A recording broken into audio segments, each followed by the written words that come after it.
अस्सलाम वालेकुम जी। यौम आशूर है और मैं हूँ इमाम बारगाह में। और 10 मुहर्रम हराम की सारे जो मजालिस और जुलूस का जो शेड्यूल है वो मैं आपके साथ आज शेयर करूँगा। मोहसिन इंसानियत मौला इमाम हुसैन अलैहिस्सलाम की आज शहादत का दिन है और तमाम आलम इस्लाम को जो है मैं बिलखुसूस इमाम ज़मान अलैहिस्सलाम के बारगाह में ताज़ियत पेश करता हूँ। ये देखें सामान सबील का और ये सेटअप हो रहा है सबील का।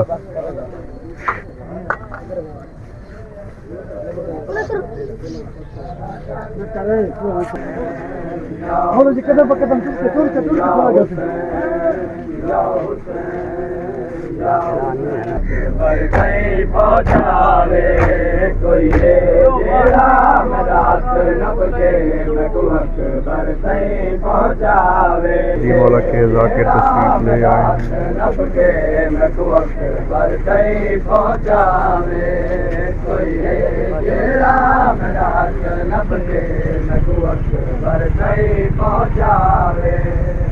मैया तो थी खर्च वजे शादी